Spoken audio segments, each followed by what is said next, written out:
Welcome back to the Free Mind Podcast, where we explore topics in Western history, politics, philosophy, literature, and current events, with a laser focus on seeking the truth and an adventurous disregard for ideological and academic fashions.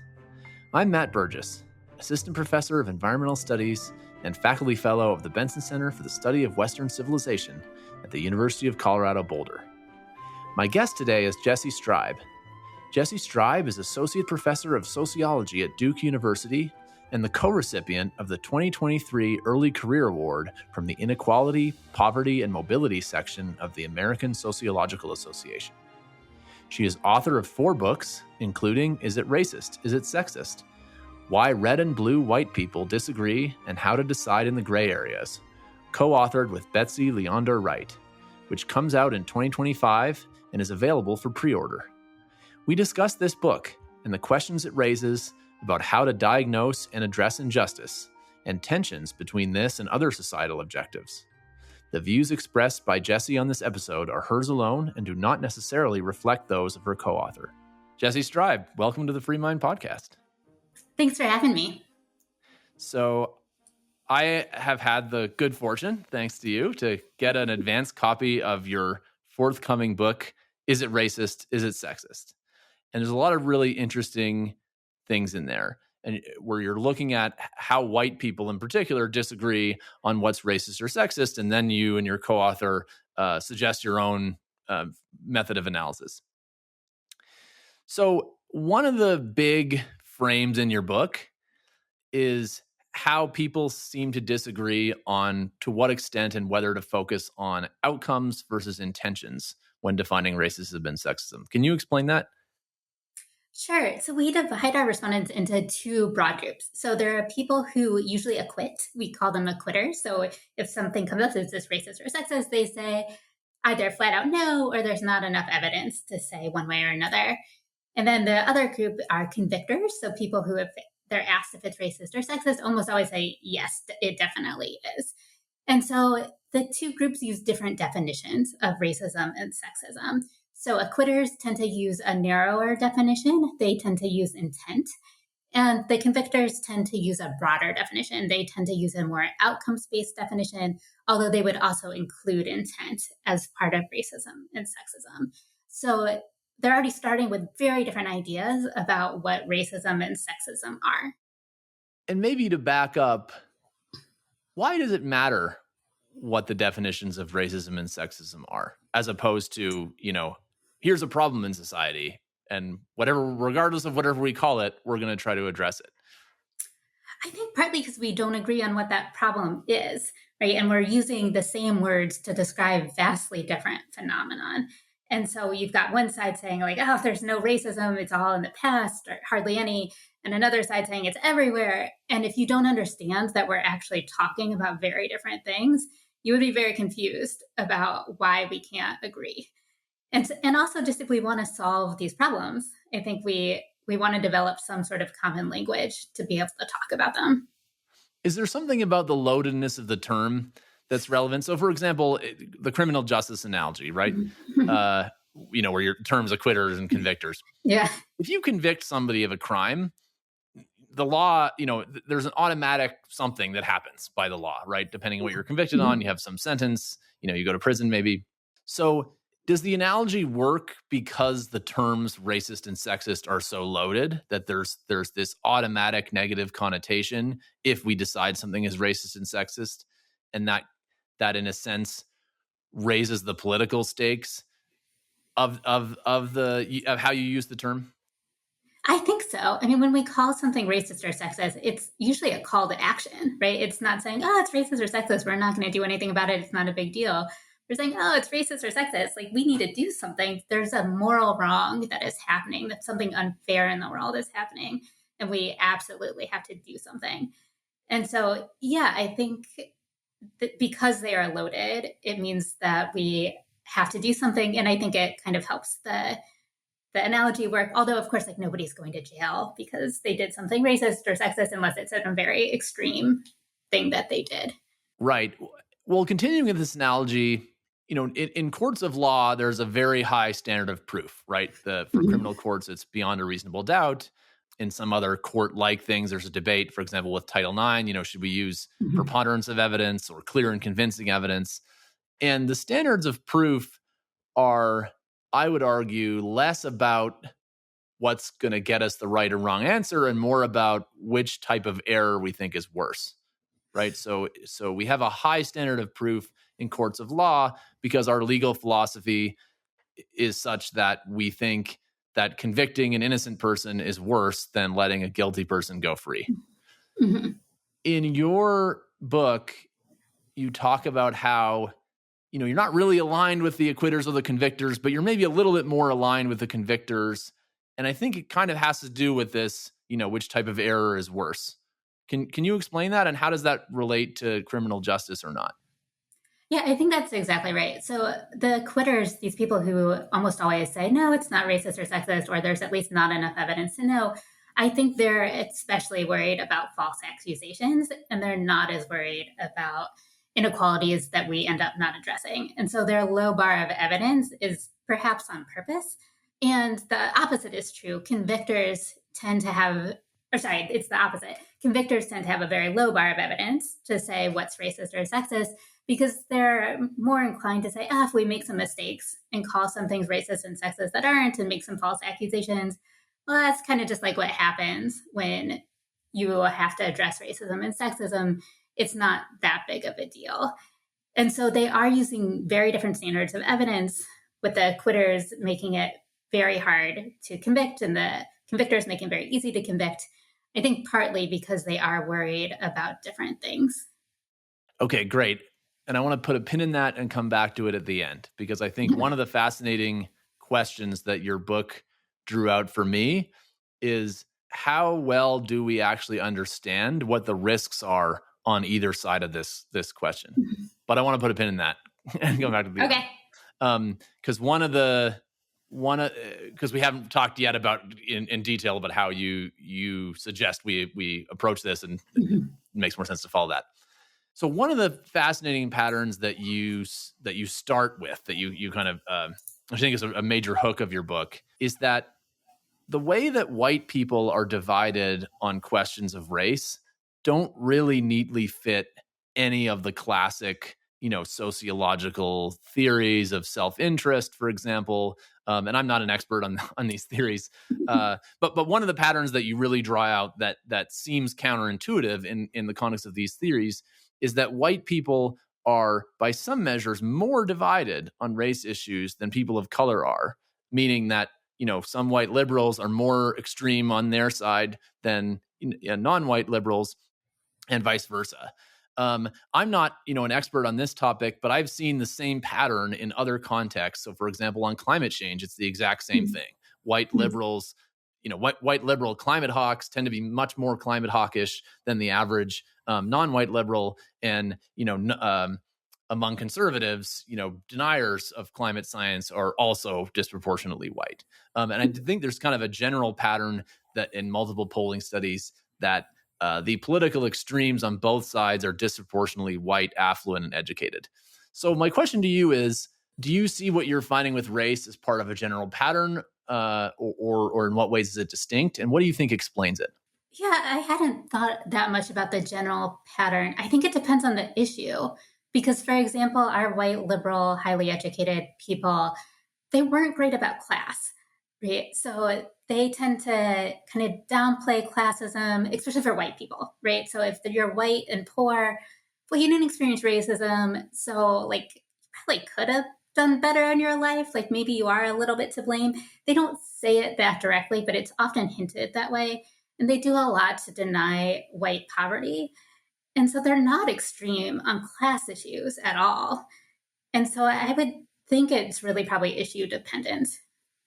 So let me try the following explanation on you, because this sort of shaped my own thinking about this, and also reading Musa Al-Gharbi's work, a mutual friend of ours. And he has this forthcoming book called We Have Never Been Woke that takes on kind of this dynamic that you're describing with, white liberals not being as concerned about material conditions, and in some ways inadvertently maybe perpetuating the inequality. I interpret, So besides being disproportionately white, affluent, and educated, the other thing that's true about the political extremes on both sides is they're disproportionately politically hobbyist. Means they spend a lot of time and attention on politics, and they see politics as part of their identity. And so I kind of think of it as like, if you are, a non-political hobbyist person on the margins, then politics really matters to your day-to-day life, and getting politics wrong, matters potentially in material ways, right? If crime gets out of control, or inflation gets out of control, or we go to war, right? And if you're insulated from that, and also politics is part of your identity, then politics is not really so much about outcomes as it's like a shirt. And you want your shirt to be more colorful and attention getting than everyone else's shirt. And it's got to be pure, right? And so, and that's kind of the lens, I guess, through which I look at some of, Musa Al-Gharbi and Rob Henderson's writing on these issues. Is like, and they focus on liberals, but I think there's a way to view this with conservatives too, that maybe white liberal race politics to some extent are a means of maintaining social status, basically by using etiquette as a metaphorical shirt, and obsessing with language, and other kinds of what Rob Henderson calls luxury beliefs, right? So we should get rid of the police. That's going to be good for disadvantaged communities. What do you make of that as an explanation? I understand where you're coming from. I'm just going to talk about our respondents in particular. So the people that we met, I think they really care about racism and sexism. I don't think it's performative. I think one of the reasons they care, though, is because it's become an issue that you are supposed to care about if you are a good person on the left. So I don't think they're kind of different explanations, but I wouldn't want to imply that they're only doing it to look good, or they're only doing it performatively. Like, meeting them, you never know for sure what other people are thinking, but it certainly felt to me like they deeply cared. They definitely read a lot that they didn't have to read for their jobs, or they went out of their way to learn about these issues and were quite informed. And so you don't have to do that. So I do think they care.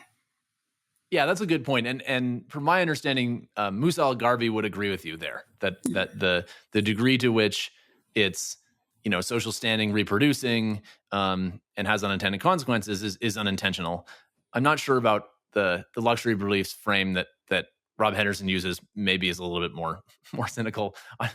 I may be somewhere in between. I don't know, but I've certainly met. I would say I've met both types. Okay, so I want to now turn to your. You talk a lot about how different groups of people in America view these issues, and then in, I think it's chapter 8, you get to and this is how we think you should view these issues. And I think this is nicely drawn out by the following quote, if I'm allowed to quote. Sure, yeah, go for it. All right. So, quote, "We choose definitions directed at unequal treatment that produces unequal outcomes for people of different races and genders. Therefore, we define racism and sexism as patterns of unequal treatment based on race or gender, unequal outcomes caused by patterns of unequal treatment, and the intent to mistreat others due to their race or gender. From this definition, we exclude unequal treatment designed to rectify past discrimination by race or gender." And then you also say in a couple of different places that you're more aligned with the convictors than the acquitters because fixing real inequality is important, and the convictors' stance is more aligned with that. So I think it's a really interesting definition, and I want to let's put a pin in the last sentence, because I think the affirmative action thing has some interesting nuances. But what I think is really interesting about this is some of the debate about what's racist and what's sexist treats unequal treatment and unequal outcomes as almost juxtaposed. And I think you're kind of saying that they're not really juxtaposed. You have to look at them together. Is that right? Kind of explain what you mean. Explain by what you mean by your definition and how it reconciles or doesn't this tension between treatment and outcomes as the dominant frame. And I think there are some outcomes that are not caused by unequal treatment. So, for example, that women can have babies and men can't. That's an inequality, but nobody's treating men and women differently to create that. So we wanted to kind of get rid of that type of inequality from our definition and say, like, if you think having babies is great, or you think having babies personally is really bad, like, you might have a view on, oh man, that's so horrible that their gender can't do that. But nobody would call that sexist, right? It's just a biological difference that we have. And so we want to focus our definitions of racism and sexism on unequal outcomes that are caused by unequal treatment, and not ones that are not. Yeah, so that makes a lot of sense. And I think that jives with a lot of people's moral judgment, as far as I've seen, right? So if you treat unequal treatments versus unequal outcomes as a juxtaposition directly, at odds with each other as central to the definition, my understanding is that in polls, people are much more concerned about unequal treatment than they are about unequal outcomes on average, including, people of color. But I think it's also true that people are more concerned about unequal treatment on average in cases that lead to unequal outcomes, or in cases that are consistent with broad level unequal outcomes than in cases that are narrower, right? So one example related to gender is there's the fraction of crisis centers for male victims of sexual assault, I think, is disproportionately low compared to the fraction of men that face sexual assault. And yet the fraction of sexual assault victims for men is still a minority, right? And so but it's not that low. It's much lower than women, but it's not low. Right.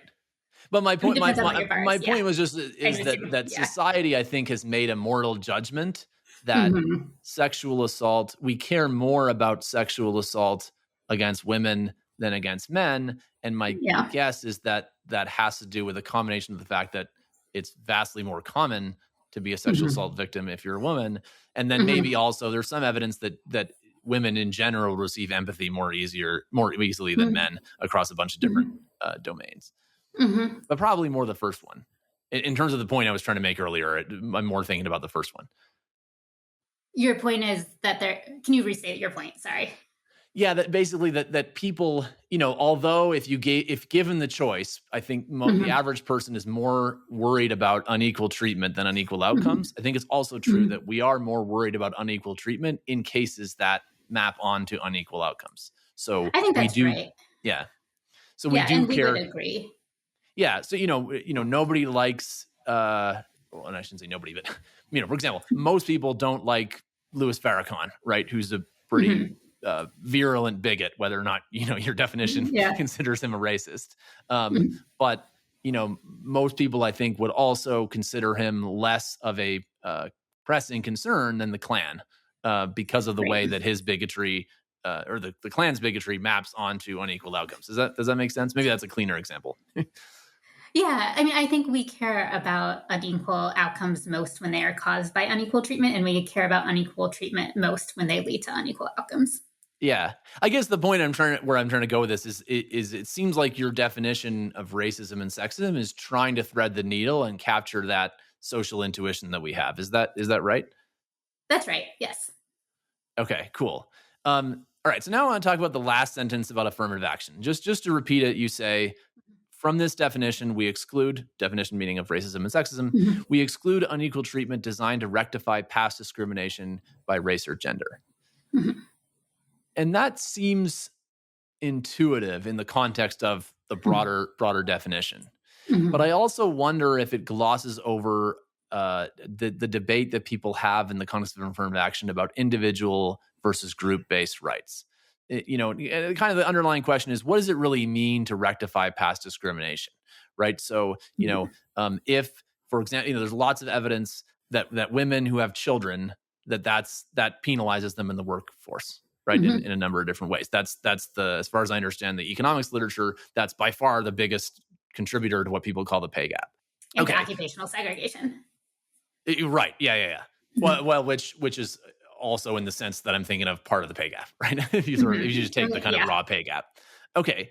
So if you do affirmative action to rectify that, one thing, for example, that I've seen a lot, there's a debate about, to what extent should academic hiring factor race and gender in. And one thing that you often see is, when you do gender-based hiring to rectify these injustices, is disproportionately you get women with trailing spouses and no kids, right? Mm-hmm. Or another example is like, suppose you are doing race-based affirmative action Mm-hmm. and you're picking a Nigerian immigrant over a Swedish immigrant because Mm-hmm. white Americans treated Black Americans badly, right?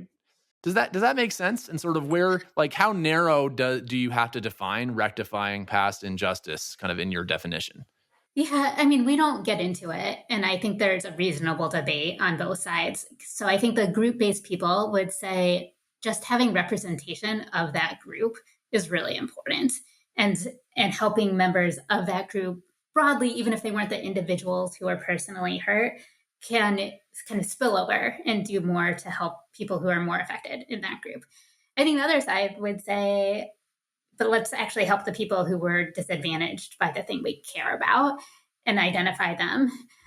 I think it's complicated in part because of the logistics, like how much detail are you going to ask of every applicant to know? And so are you going to then demand we know about your class background, about if your ancestors were slaves, about if your personal work history in minute detail and exactly when you had children and who your husband is and all of this stuff? Or are you going to say well, on average, we think this is going to work out if we take a group-based approach?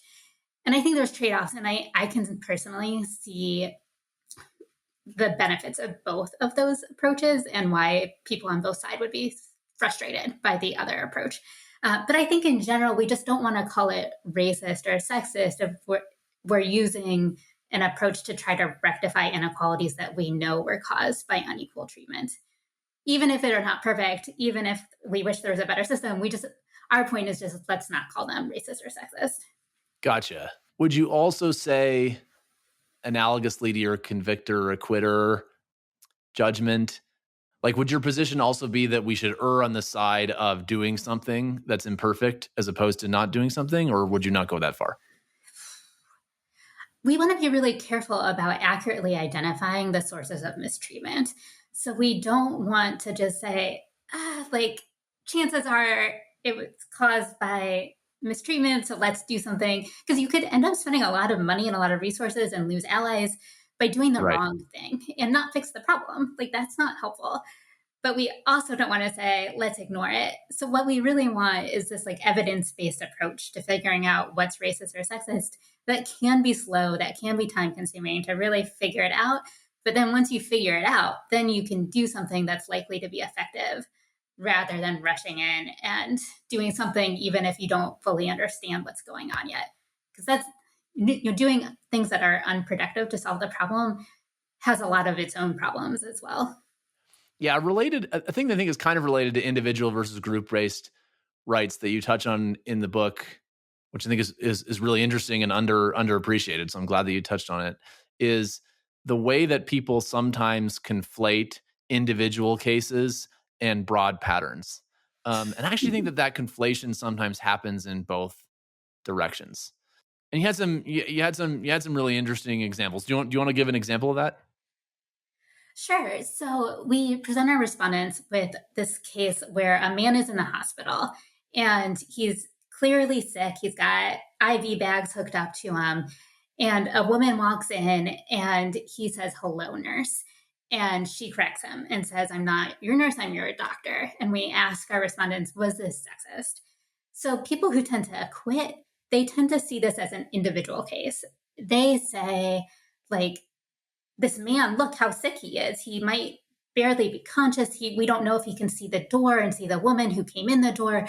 We don't know if he could see what she was wearing, if she was wearing a white lab coat like a doctor would be. We don't know if he knows anything about the color coding of their, the dress of the uniforms. And so this is an individual case. Let's not bring broad patterns of gender inequality into it. And let's just judge whether if there's enough evidence in this case to see the man as being sexist. And they usually say, no, there's so many other things that could be going on. Convictors, on the other hand, tend to see this as part of a broader pattern. They pay very little attention to the details of the case. So the acquitters tend to ask us lots of questions. What happened right before the scene? What's the man's history? They have so many things they want to know.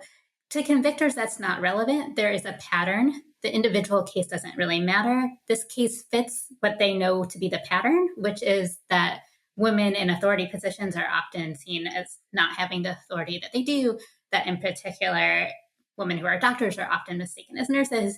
And so they see this patient as part of this pattern, and they say, yes, he is sexist. So one of the main differences between people who acquit and people who convict is, are they focused on the individual case or are they focused on the pattern? Yeah, really interesting.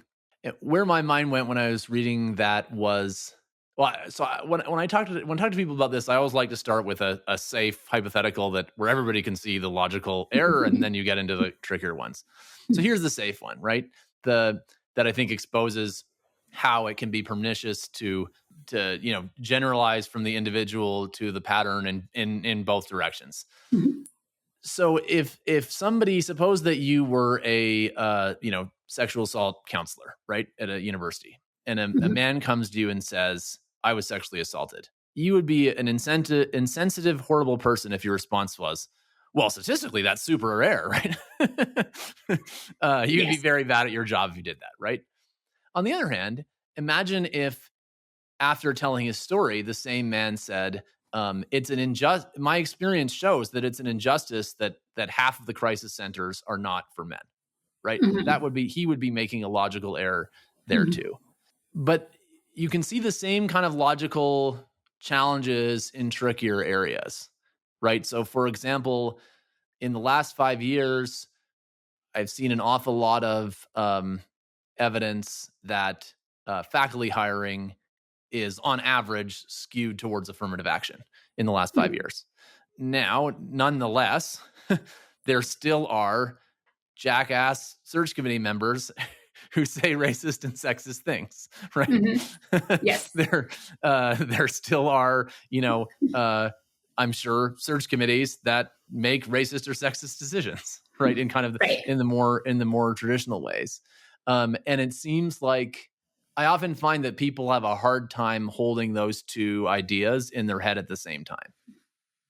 Mm-hmm. And one of the yes, I think that's true. So for our respondents, definitely people who convict are mostly, they see one set of evidence, right? That women and people of color are disadvantaged in hiring, and often unfairly, and they can list many, many biases, some unconscious, some on purpose, that come up in hiring.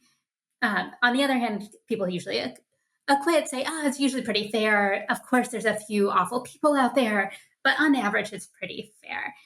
What we want people to do is take the patterns, say, we know that there's a lot of inequality in who gets hired. Historically, white people and men get hired more. And even now, I mean, you'd have to look at each department and university to see what their pattern is. But individual cases can go any direction.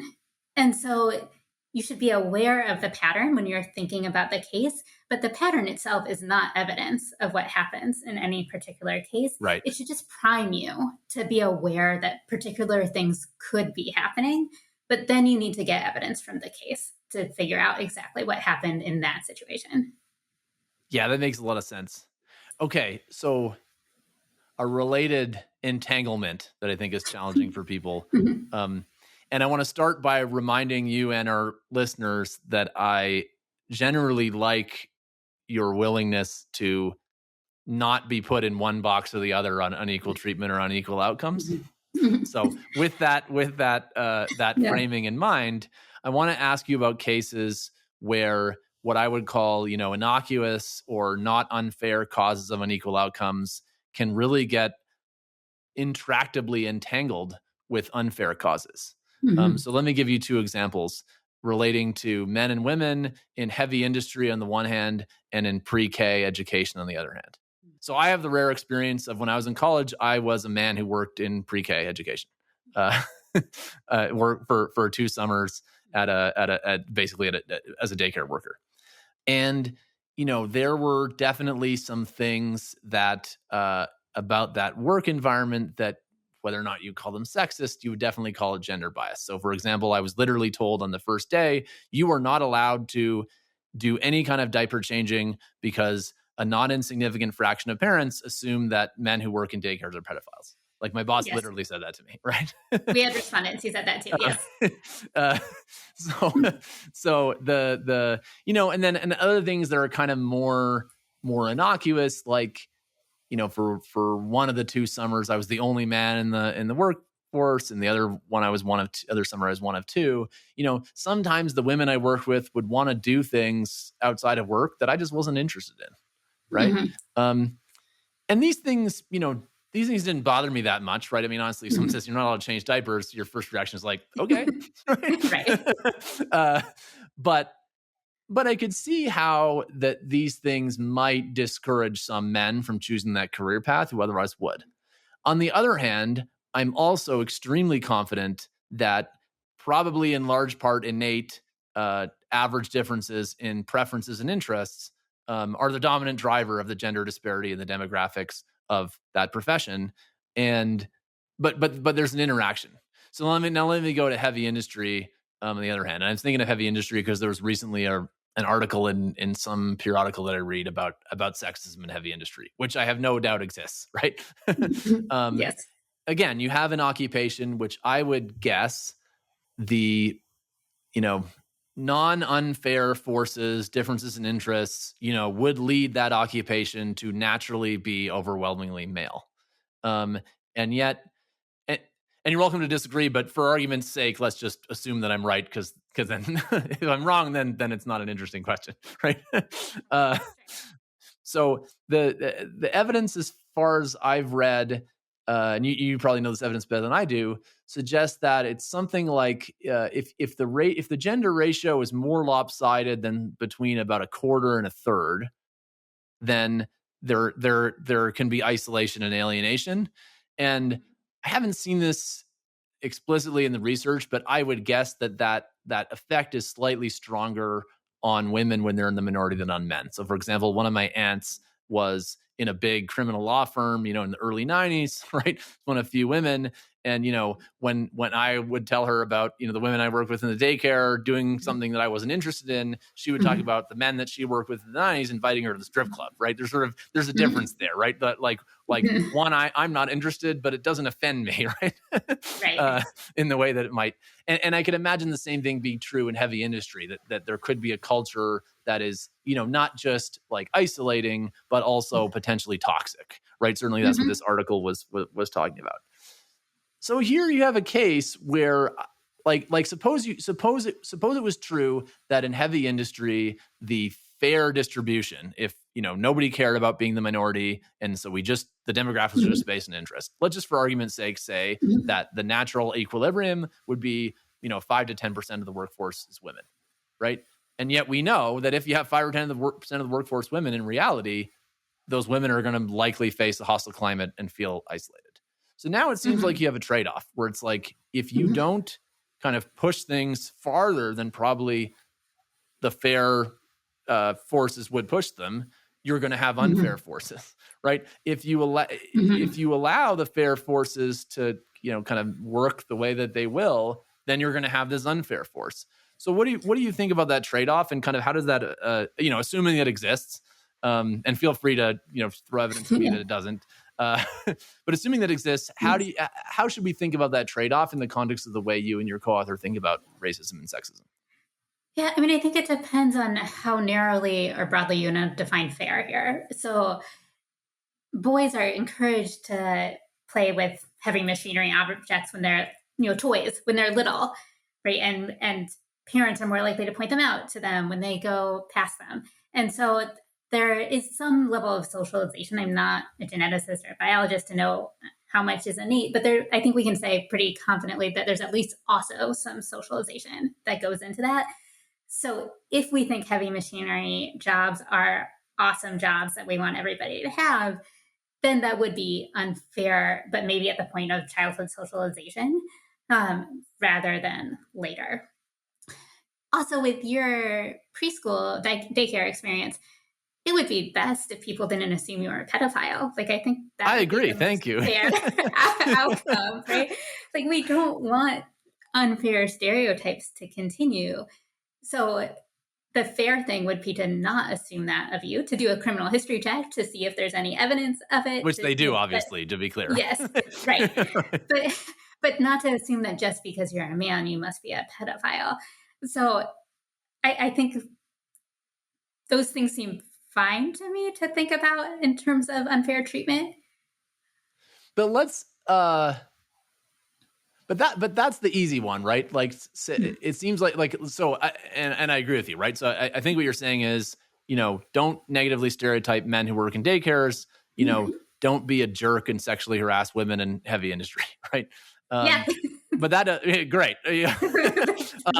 But if you believe, if you believe the research, that probably doesn't totally solve the problem, right? Because, so for example, it probably still is the case that because of within gender homophily, that the average man in the daycare is more socially isolated, and the average woman in heavy industry is more socially isolated for reasons that you can't point to and say you're being a bad person, because you want to play golf on the weekends or whatever, whatever it is, right? So how do we deal with that? Yeah, I mean, so I think part of it is recognizing that the effects of being a token are different by gender. So when women experience it, they often are harassed more, they're not promoted as often, they experience a lot of negative effects.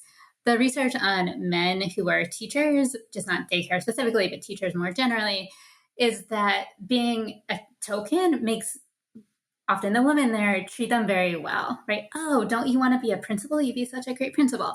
And so they get promoted up, partly due to their isolation. Oh, it'd be so great to have a male leader. This is such a female-dominated space.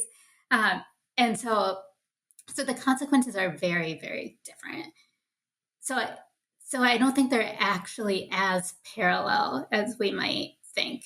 Okay, so let's put the parallel aside and just, because the tension that I'm really trying to ask you about is within each one of those cases, right? So the solution to, the proximate solution that people often reach for, and this article was talking about how in some heavy industries, companies are reaching for this, is we affirmatively hire more women, right?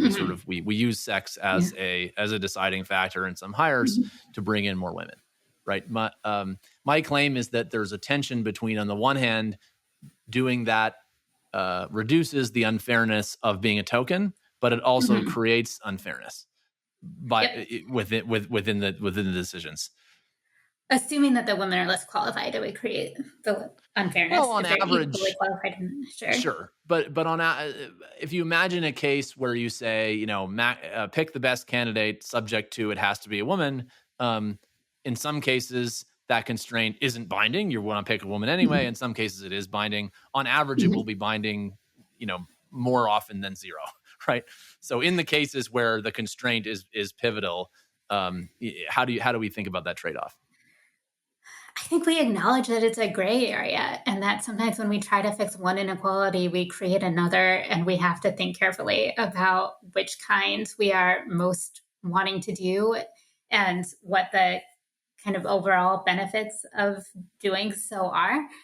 So if you never can keep any women in this construction industry because they're so tokenized, but you think if we get to 30% are women, we won't have this problem, and then we could stop preferentially hiring because women will recruit other women who are very good. They'll help us get excellent women to hire. Then maybe the problem would go away, and you could say, okay, this is a short-term solution, and we're going to balance that. We're going to favor one type of inequality for now. But I don't think there are easy answers. And part of what our book is about is just how many gray areas there are and how it's often not as clear-cut as we'd like to think. And being circumspect, being okay with ambiguity, being okay with not knowing the right answer is sometimes okay. And just knowing that there's not easy answers all the time. Okay, I want to talk about two other gray areas quickly and then move on. So one is, you talked about earlier about how which jobs we think are desirable affects which professions we focus on this question on. Mm-hmm. And interestingly, heavy industries actually, and actually pre-K and heavy industry are both industries we do not tend to focus on for precisely that reason. Right. Yes. So the research I've seen suggests we focus on industries that we think are higher status. We focus more on industries where women are underrepresented than where men are underrepresented. And some of that has to do with, thinking about the kind of cosmic inequality as opposed to the local inequality. But one area where I think this gets into an interesting gray area today is in higher ed education, right? So there are a lot of departments of engineering, which is a high status, high paying profession, that are very worried about the fraction of undergraduates that are female at a time when the fraction of undergraduates overall that are female is something like 60%, right? Right. And so if we have, a situation where we focus on women's underrepresentation in fields where they're underrepresented and not the opposite, logic would dictate that the overall disparity in higher ed attendance is going to get larger. On the other hand, it is true that engineering, we focus on fields like engineering and computer science, not just because they're male dominated, but because they're also high status, high pay. Right. So how should we think about that tension? Yeah, I mean, I do agree with you on which industries we tend to focus most on, and we definitely tend to focus mostly on male-dominated industries and say women should be going into those.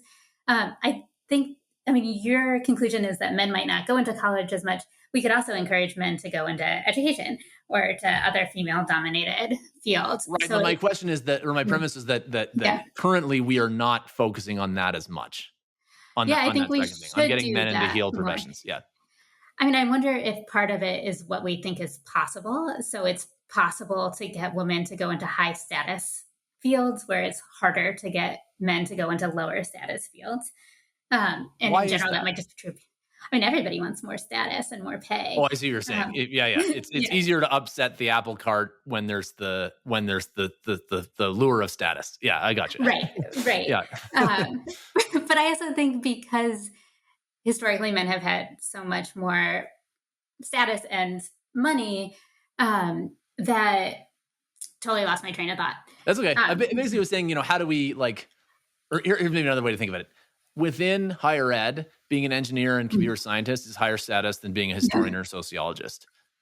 Within society, being a college graduate is higher status than not being a college graduate. Currently, there are opposite gender disparities in those two areas. And so I guess what I'm asking is can we walk and chew gum and say we want, more men in college and we want more women in engineering and computer science? Or are those two problems in tension in some way that kind of solving one makes the other one bigger? I don't see them as in tension. It depends on what you think is realistic, but certainly we could encourage more men to go to college and to become nurses, to become teachers, to go into the humanities. I think that would be possible as well. I think it is a harder sell than getting women to go into more traditionally male-dominated fields. Okay, last question on this topic. Some people who I would characterize as critics of modern feminism, however you define that, right? Yeah. There's many different ways, argue that disparities in privilege today and power and status are as much or more about variance as they are about mean. So if you look at CEOs, you see a lot of men. If you look at homeless people and prisoners, you also see a lot of men. And no one's calling for prison quotas, right? Right. Nor should they, to be clear. Yes. So to what extent, first of all, do you even buy that argument? And if so, to what extent does it complicate the idea of, we have an average problem that we're trying to fix that sort of goes in one direction? I think we have a lot of local problems. So I think it is true that men are more often CEOs and that men are often filling our prisons at like far, far higher rates than women are. And men are more likely to be homeless. Some of that is policy of how we think about giving welfare to low-income men and to low-income women, and especially because it's often tied to having children, and women are more likely to have the children. So some of it is a policy decision that we could make differently or think about differently. But I think we can think about overall trends of who's more advantaged, men or women, but is potentially is more productive to think about many different outcomes and think about who's disadvantaged on them. I think there is then a debate about, do we call the things that men are disadvantaged about compared to women, do we call that sexism, especially if women didn't cause them? So it's not women that are causing men to go to jail more than men are, right? There's no women in charge who are, running Congress and making rules that would make it more likely that men than women would go to prison. So is that sexist, or is that an inequality that we might still care about, but not sexism? And there's, as you know, a huge debate about that.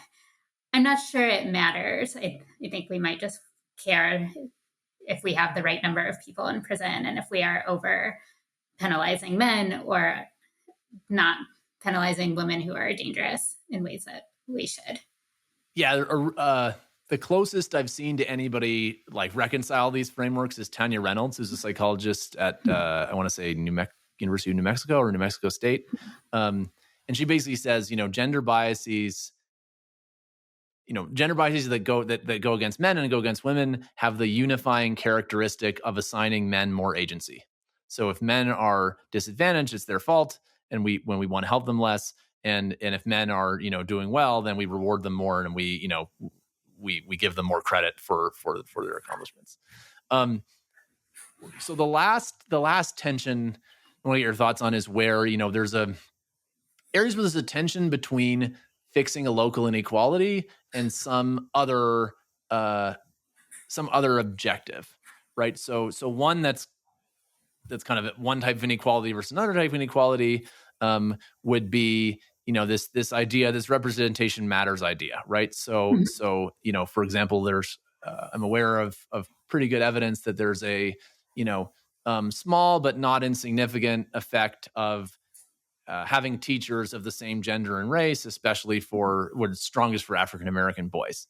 Now that might come into tension with, again, if you're like, suppose that it's true that the natural, fair, interest-driven distribution of education is overwhelmingly female, there's going to be a tension there, right?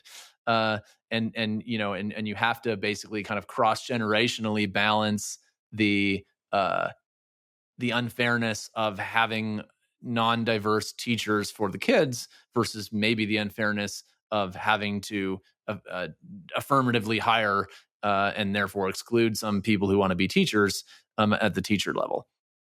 Did you see? Is that basically the same tension we were talking about earlier, kind of framed differently? I think so. Although I think I'm less convinced than you are that this one's natural. So, like, if you think about clergy, who you could think of as teachers, they're mostly men, and they're interacting. They're doing a lot of what teachers do. You give a lecture, you interact with other people, you help teach them something.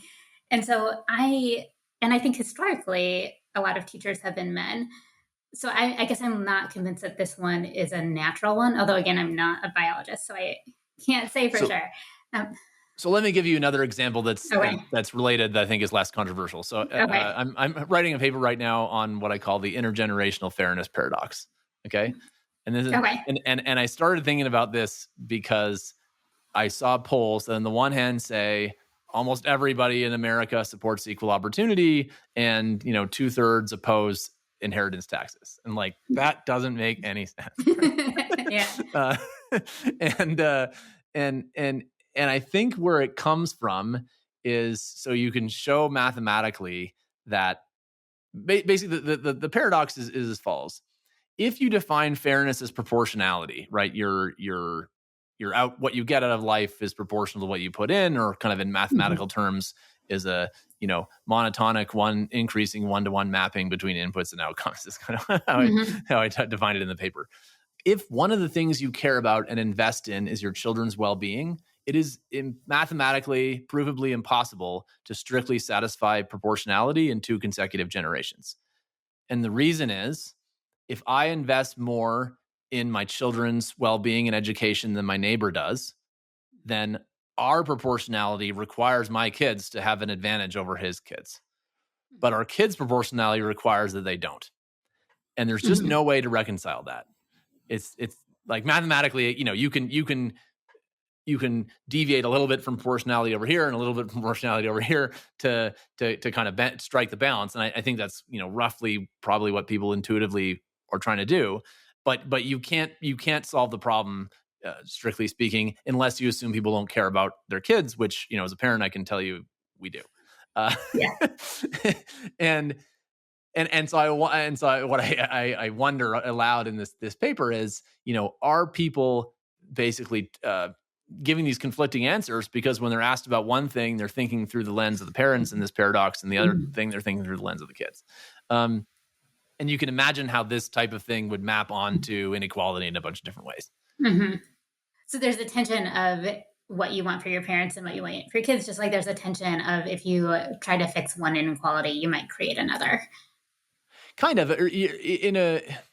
maybe to more tightly put it back into your framework. And obviously we're talking about cross-generation. This makes way more sense in terms of race and class than gender, right? Mm-hmm. Right. So in terms of race and class, you probably have situations where, let's talk about class, because that's less loaded and easier, I think, to think about logically. Okay. If you've got 2 kids that are growing up in different class backgrounds, there probably are many cases where the kid who's disadvantaged, some of that disadvantage owes to structural problems that anybody would call unfair, and some of it owes to different choices that their parents made that in a way, if you frame it through the lens of through the eyes of the parents, some people might be more willing to accept. And yet, regardless of to what extent you'd accept that with the parents, it's not fair from the perspective of the kids, right? The kids didn't make those choices. Yeah. Right. How should we solve those kinds of problems as a society? Or is the answer, we don't know, we kind of have to muddle through?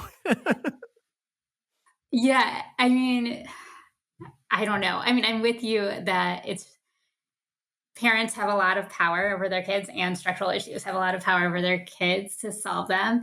We want to give parents some freedom to decide how to best raise their children, even if that creates some amount of inequality. So I think we want to have the options be available to all parents equally, and then they could choose to some extent what they want for their children. But yet their children are still stuck with their parents' choices. We can try to make those less costly, so there's more room to overcome differences. So, for example, if college was cheaper to low-income kids across the board, then maybe your parents' decisions don't matter as much. You can still find a way to go to college, even if they made it hard for you. So I think it's trying to lower the consequences of parents' choices and of structural differences. Pre-distribution, kind of. That's what economists like to call it. Great. Yeah. That's the best answer I can come up with too. So, so good. All right. So now I want to shift gears a little bit, and I want to end by drawing out, on the one hand, getting back to this question of kind of what are really the consequences if we overdiagnose or underdiagnose. And now also to think about the sometimes interesting differences between like causes and solutions. So here's an analogy to help set up this second concept.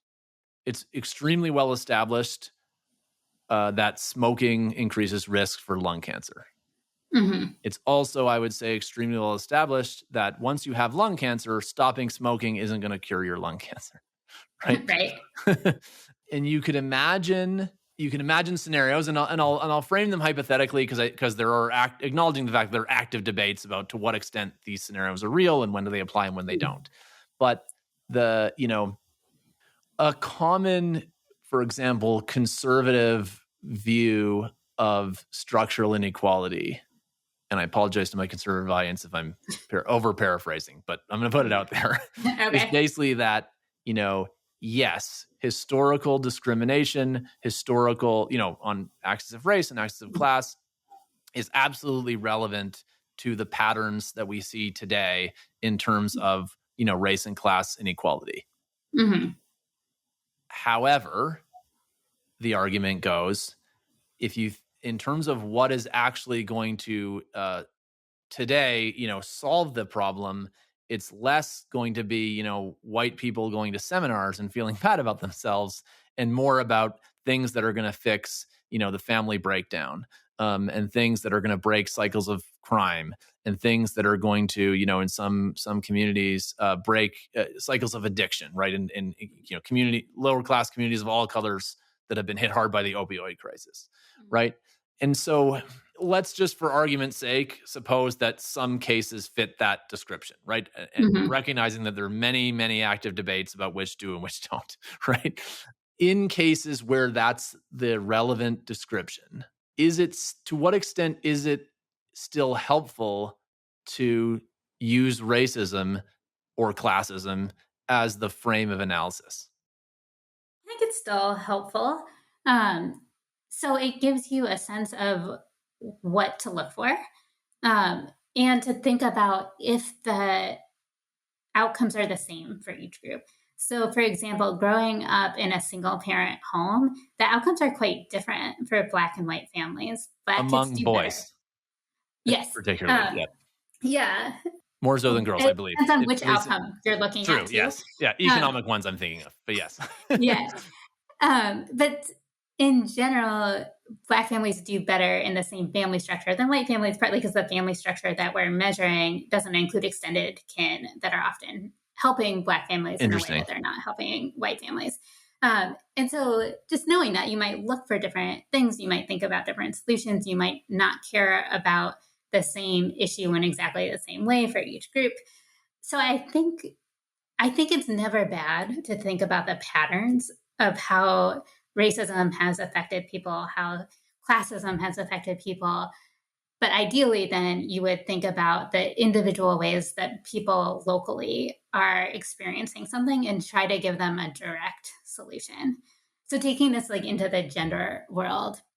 So we know that girls get lower test scores on math tests than boys do.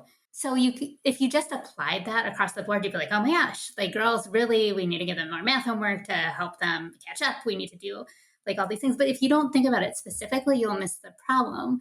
So girls actually get higher grades in math than boys do. So the problem wouldn't be let's give them extra homework so they can, or the solution wouldn't be, let's give them extra homework so they can catch up. They're doing really well in school in math. And then some schools have a big test score gap by gender for math, and other schools don't have one at all. Other schools, girls are actually doing better than boys on There's a huge class interaction, I think. Yeah, also a class interaction. And so you actually, one of the things we argue is you really want to think about the local issue. And so you can use these big patterns to think, does this exist locally? But you want to not assume that the national pattern always applies to the very local case. And so using those patterns to investigate, but not to conclude and not to make a solution. So we do still think they're useful, just not in a kind of blanketed, that's the only thing you look at sort of way. Yeah, no, that makes a lot of sense. Okay, the last really substantive line of questioning, and that is going back to this idea of what are the costs of the errors in one direction or another. And actually, by the way, before we move on to that, one thought I had was, the way you framed this, the way you responded to this tension that I was just describing, really, it seems like maybe there's an opportunity for bipartisanship on addressing these issues if we see that that some of this tension is false, right? Nobody would say that we should stop warning people about the dangers of smoking because because we still need chemotherapy, right? And nobody would say Right. we should stop doing chemotherapy research because smoking is the problem, right? So maybe that same kind of thinking can bring people together and say, look, like, yes, there are these structural historical factors that contribute to this in a big way to causing this problem. Also, we need to think about solutions that work, that help people in the conditions they are today, rather than kind of romanticizing how things could have been had we not made the mistakes that we've made already. I think that's right. And the approach that we recommend for figuring out what's racist or sexist really combines our conservative and our liberal respondents' points of view. So liberals we call it an algorithmic approach, right? There is a pattern. I know there's this case, so therefore the case is racist because the pattern is racist or sexist, right? And then conservatives have this much more case-based approach where they don't know the pattern or ignore the pattern and then say, well, like, what's happening in this case? And we're arguing, like, actually, let's bring those together. Let's use the pattern to say, is there a problem here? And be really alert to it, but then not jump to conclusions and say, well, therefore it must be racist or sexist because this case matches the pattern. The case probably matches many patterns, some of which are not about race or sex. And so let's investigate the case just like the conservatives do. Right. And so we do think there is this way to bring liberals and conservatives together so that both groups can more accurately identify what's racist or sexist. And then we could actually solve real problems and not talk past each other all the time. That's great. I really like that. Yeah. So now getting to my last question. So one of the things that I think is interesting as a setup, on the one hand, you talk about in your book how you're focusing on white people because white people still are, the racial majority and disproportionately represented in positions of power. All undoubtedly statistically true facts, right? Yes. On the other hand, it's also true that the people whose ideas, are the people who generate the ideas that then become used in this discusussion. My experience is they are often people of color. So, for example, the critical race theory founders were almost all people of color. And then on the right, people like Thomas Sowell, John McWhorter, Glenn Loury, Coleman Hughes, Tyler Arson Harper, Musa Al-Gharbi, although the last two would not consider themselves conservatives, to be clear. Every single one of the people I just mentioned is African American, either in whole or in part, right? Yeah. And one of the things that from reading some of the conservatives in that tradition would maybe push you on a little bit is that while I think you've correctly characterized the cost of underdiagnosing, right? That we're going to miss problems and then miss opportunities to solve problems. I think most people would agree with that. I wonder if you've correctly characterized the costs or the main costs of overdiagnosing, right? So the costs that you talk about are, basically what happens to the wrongly convicted person, right? So reputational damage, lost job opportunities, people getting fired, things like that. And I don't want to minimize; those are definitely costs, right? So I don't want to minimize the experience of people who've been canceled, or people who've been passed over or whatever. But I wonder, like if you ask Glenn Loury, say, what were the main negative consequences of the 2020 Black Lives Matter movement? And I did ask him this once at a conference, so I feel somewhat confident in paraphrasing what I recall was his answer. He wouldn't say that, too many white people lost their jobs. What he would say is that we had this anti-police stuff and prosecution stuff led to devastating increases in crime and consequently decreases in investment. And some of the education stuff led to, decreasing emphasis in the most disadvantaged schools on reading and phonics and math in favor of this kind of ideologically loaded anti-racism stuff in ways that were absolutely materially devastating to the very people that we were supposed to be trying to help.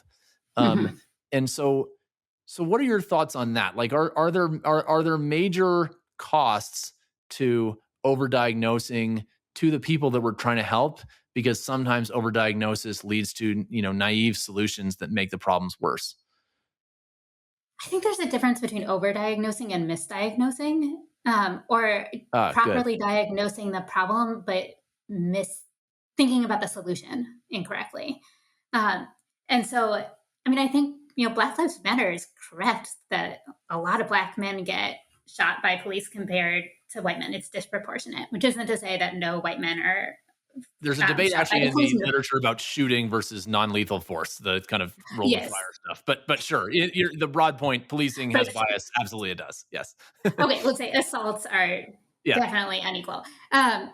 So that diagnosis by Black Lives Matter is 100% correct, at least by the assaults. We can debate what the shootings and policing in general, I think, is fair to say. Yeah. Yes. But then I think the question is, does getting rid of police or funding them less solve the problem? And I think that's a whole different issue. But I think they were correct to say we could call this racist, that there is this pattern. It has been going on for decades and decades of police mistreating Black people more than other people. That's just kind of factually true. And to call it racism seems fine. That draws attention to the issue. But I do think the solutions they suggested it's difficult to know the effect they've had. I mean, partly the policing issue, it happened during the pandemic too, which makes it really hard to figure out exactly what the real cause was of the increased crime rate. But even if we knew for sure, I mean, one of the reasons we do argue against liberals, and we suggest that liberals sometimes say, like, let's not look at intent at all, is because well-meaning actors who are really trying to address inequalities that are well established can suggest the wrong solution that can make things worse for the groups they're trying to help. And so to call everything racist, regardless of the intent, sometimes is a problem. So we do advocate for thinking about intent in certain cases. And to go to the justice system analogy, when you're talking about punishing individual people, our justice system absolutely cares about intent, right? Attempted murder is still a crime, even if you don't succeed, right? Yes. And involuntary manslaughter is a very different level of crime than intentional murder, even if the outcome is the same. Right. To put a finer point on it in the context of what we're describing, if impact really is it matters more than intent, then the people who've been pushing long-term lockdowns in schools and defunding the police, should get the strongest punishment for racism, right? I mean, this is why we argue that you need to look at patterns. Yeah, I'm not as sure about the data, but this is exactly why we argue that you need to look at patterns and not one-time things, because people often suggest solutions that nobody could have predicted the outcome. And so to say we should never think about intent, even if you one time made a mistake. So for example, like Ban the Box was... So this is this great program example. Yeah. That is trying to say we want to help Black men get jobs. Black men are discriminated against more than white men with criminal records. And so we're going to just say you can't ask about people's criminal records. They did that on purpose to try to help Black men get more jobs. And the opposite effect, The opposite happened, right? Because then employers thought, well, maybe, I don't know if this Black man has a criminal record or that Black man has a criminal record, so I'm just going to assume that a lot of Black men have criminal records more than is actually true. Right. And so it hurt Black men's prospects. But to call the people who are advocating for Ban the Box racist because they produce this unequal outcome that disadvantaged Black men, or to call it sexist even, that's kind of crazy. And so we do think thinking about intent for things that are one-time issues and not patterns does make a lot of sense. Yeah. So kind of related, the frame, very logically in the book is on racism and inequality, and what approach is going to lead us to best remedy racism, right? And sexism, And sexism, sorry. It's okay. You'll see in the example I'm thinking of why why racism is looming larger than sexism. And my question relates to how we should think of this when the goal of alleviating racism or sexism, but in the context I'm going to go to in a second, racism, conflicts with another goal that has nothing to do with racism, but has large material consequences for people who are racially disadvantaged. So, for example, there's lots of evidence in economics that neutral laws and rule of law are super important for driving investment. And investment is super important for economic prosperity and development, right? And neutral laws, the this obviously has a race and sex element, but it also has an element of like, a country where you have to be somebody's brother, to get a contract is not a country people are going to want to invest in as much as a country where, laws are written down, they're enforced, they apply to everybody, we know what they are. Okay. Those two legal principles, right? Neutral laws and rule of law, meaning, basically rules that are written down and don't change, right? And give people certainty, conflict with affirmative action and reparations policies. Even in cases where there's a really strong moral case for them. So for example, land redistribution policies in Zimbabwe and affirmative action policies, both actual and planned by some parties, have had significant effects on investment, and some people argue have done serious damage to the economies and livelihoods of those countries, which obviously trickles down to the most marginalized. So how do we make, what do we make of those tensions, and how important are those tensions in thinking about, the context of we want to solve racism and sexism? Like how big of a lens do we need to have? I think they're hugely important. I think that's a lot of what the fight is about with our quitters, people who often say that there's not a lot of racism or sexism, saying, look, there's neutral laws, like they apply to everybody equally. And then convictors saying, well, they say they apply to everyone equally, but if you start off with an unequal playing field, then the outcomes end up being different. But even moving aside, just to be clear, I'm 100% a convictor on Zimbabwe and South Africa for being racist, right? 100%. Yeah. And yet still, the policies, which I would argue have a strong moral justification, absolutely the distribution of wealth and land in Zimbabwe, when colonialism ended, was unequal and driven in large part by racism. And yet still, the reappropriation of land to address that caused capital flight, which really harmed people in Zimbabwe. That's what I'm saying. How do we deal with that? I'm not talking about acquittal or conviction. We're convicting. I'm talking about what do we do about it? If you want equality by race, you have to do things to address it directly. Right? It's not going to just magically disappear. I mean, in occasional circumstances with exactly the right economic shocks that were totally unforeseen, like maybe it could. But like that's very rare, and that's not something we can count on happening. And so I think you do have to take a direct approach to trying to address it. Also recognizing if most of your country, like South Africa or Zimbabwe, is Black and you want to invest in your people, you will be disproportionately investing in Black people who were harmed by all of these injustices. And so it also makes economic sense to invest in them. I mean, I guess in some ways, but not others, history suggests. And not others, yes. I mean, it'd be nice if we could convince the investors to keep investing in the country. I'm not sure you can or not.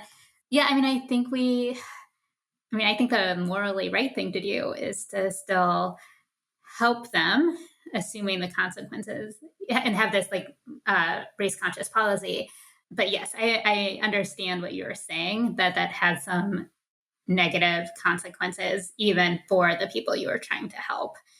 And arguably, especially for those people, right? Many of the rich white landowners in Zimbabwe left with their money, right?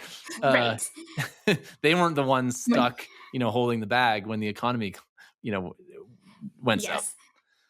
Yeah, no, it's totally true.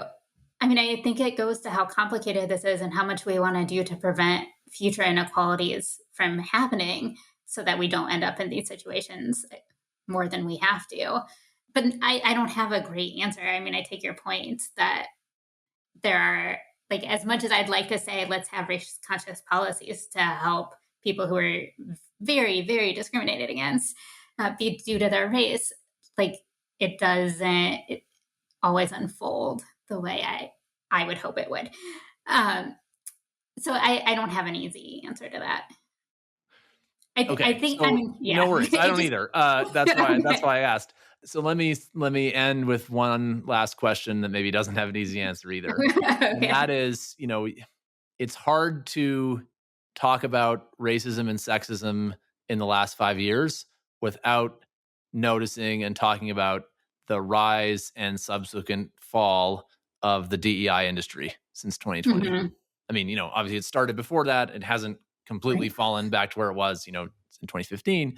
What do you make of that? There's a story where we were going forwards and now we're going backwards. There's a story where we were going backwards and now we're going forwards. And I would say there's a story where we're trying to do something important and we made some hasty mistakes, and now we're kind of pruning those mistakes, but largely keeping the better parts. What's your take? I think it's a mixed bag. I mean, I think the backlash to the DEI efforts was more extreme than I would have predicted. I predicted a backlash, but not this sustained or this widespread. I think part of the issue is that I think the DEI industry does a really good job of identifying inequalities that are unfair. I don't think our solutions are often great. And I think we have these big structural inequalities, and then we say, just think about nice why thoughts. People go to seminars, meditate. Yeah. And you're just like, that's not going to solve anything. And like the blame gets passed from the structural issue to potentially a white person who didn't have that much to do with it. And, also was just born into the system that is unequal in all of these ways. And so I think the solutions that DEI has offered have been, they're not to say that there aren't any good ones, but I've certainly been to plenty of bad DEI trainings where they just say, think about your implicit biases. And I thought, right. If I Stop knew smoking, them, person with lung cancer, right? I would just not have them. So I can see why the backlash exists. I think a lot of, I should say my co-author would dramatically disagree with me here. She runs a lot of DEI trainings and sees them as being very effective. Yeah, on which side would she disagree with you? She thinks that they're good at evaluating the problems and having solutions. I haven't seen the solution part myself, but I also have not gone to the trainings that she runs. So I am happy to defer to her that sometimes they're good. But I just think there's overall usually a big mismatch of we have structural problems and then we're asking people to solve them by like basically being nice and being and right, trying smoking and lung cancer. Yeah. I think the left maybe hasn't made a great stand against them because there's to some extent realized that they weren't doing a lot of these DEI programs. And there's sociological research that suggests that they often produce backlashes or do nothing. And so if that's true, why defend them? But we do want something to happen. The inequalities are still real and still happening and still perpetuating inequality in a lot of unfair ways. And so we do need something to happen. I'm just not sure that the seminars that are mandated are the solution. And maybe one last question on this thread, and then we'll wrap up, is, I would say some conservatives would certainly take it farther. For example, Christopher Rufo would take it farther than just, these are people with good intentions that are proposing naive solutions, right? He would say, if you trace the intellectual roots of a lot of these things, including critical race theory, it traces to people in critical pedagogy, critical praxis. It traces to people who quite literally were vocal supporters of Lenin and Stalin and Mao and literally some of the worst dictators in history, and were explicit promoters of political violence like Angela Davis. And so, these are not just naive people. In some cases, there are people with really backwards and destructive ideologies that are capturing the public attention on these real problems and using them to further pretty pernicious agendas. What would be your response to that claim? I don't know the specific, I don't know which specific people we're talking about or their specific intellectual histories, but I guess I would just say there's still a lot of racism and a fair amount of sexism. So the wealth gap is still, let's just call it inequality. There's a huge racial wealth gap. There's a huge racial and incarceration gap. There's real problems out there that I think we really need to fix. And so I like that people are trying. And I understand that it's hard to come up with solutions that are going to be politically viable to most Americans. And so it's not surprising to me that we come up with some that are not effective or not politically viable. And so I think it's just a really hard problem. And I guess I give people the benefit of the doubt a lot, that they just legitimately care about this problem and are doing their best to solve it, even if sometimes that's ineffective. I also would say, like, it's not their fault that they're producing ineffective solutions sometimes. Like, sociology as a discipline, we are awesome at identifying inequalities, and we're very bad at suggesting solutions. So, like, if they turn to us, you would just see like problem, problem, problem, and very little about what to do about it. And so I think as a field, we leave them with little guidance about what to do. I mean, that's kind of an indictment, though, of sociology, isn't it?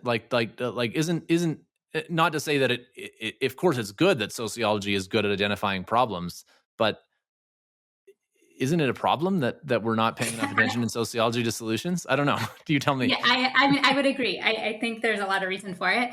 But yeah, I think it is a problem. I think we should be doing more of it. Okay, so let me close with an optimistic take and hear your reaction on it. So I'm just starting a book project called "How Polarization Will Destroy Itself," and basically my argument is that the basic institutions of Western civilization are strong enough to resist extremism and polarization, because the energy that can empower extremes temporarily is the energy of real problems people care about, like racism and sexism, but also like patriotism and American greatness and American exceptionalism. And the weakness of extremism is that it's bad at offering solutions, but people, I think, are going to eventually gravitate towards pragmatism and to solutions that work. You know, for example, there was a backlash to Me Too, but nobody wants Harvey Weinstein to get out of prison, right? Besides his lawyers. You know, and I see the same thing with racism. You know, there's I've met people with a extremely broad range of opinions on the Black Lives Matter movement, and an even broader range of opinion on the Black Lives Matter organization, right? And yet, you know, even on the right, in my experience, a majority of those people, you know, don't think it's a good thing that George Floyd was killed, right? And don't think it's a good thing that that black men, you know, young black men, are disproportionately roughed up by police. So my optimistic take is that, you know, as long as we maintain our institutions of a free society, you know, markets, rule of law, free and fair elections, free speech, that eventually we'll figure it out, at least insofar as, you know, we'll continue to slowly make progress on these problems. Am I a naive Pollyanna, or am I onto something? I mean, I don't know. The future is hard to predict. I think I'm less optimistic than you are, which might be my sociology training here. Although there are sociologists who are much more optimistic than I am. But like, if I think about Me Too, it feels like, where'd it go? Like, and what changed? Like, there was this moment, but have we had less sexual harassment in the workplace? Have we had less sexual assaults? Have we gotten rid of those arbitration clauses? Maybe on that one, I'm not sure. But it doesn't feel to me like, oh, wow, we suddenly made all of this progress. It feels like we had a blip. And maybe if you're a very high profile man, it might affect you more. But for like everyday people, it feels to me like I'm not sure that the legacy is going to be that long lasting. Yeah, it'd be interesting to see the data.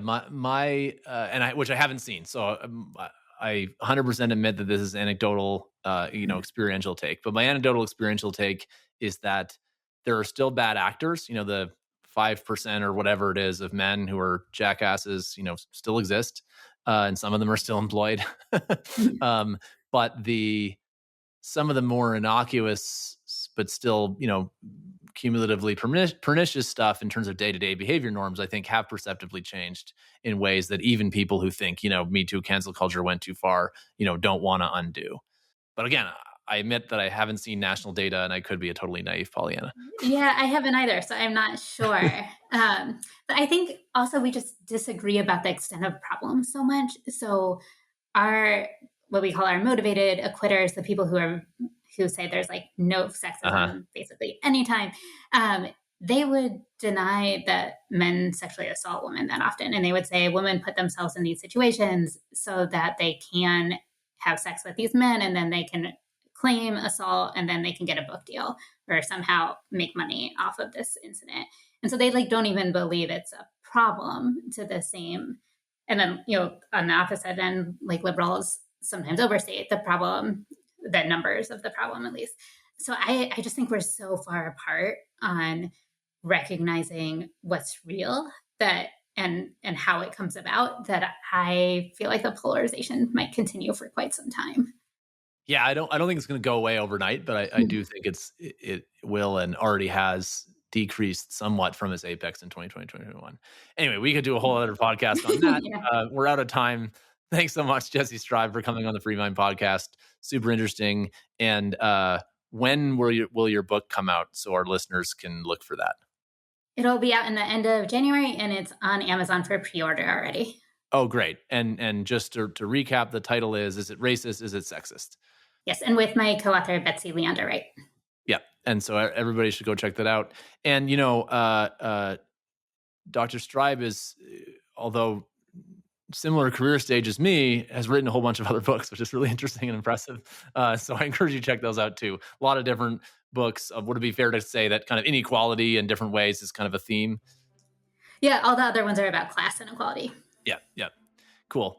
Well, thanks again so much, and we'll see you soon, and go check out this book on Amazon.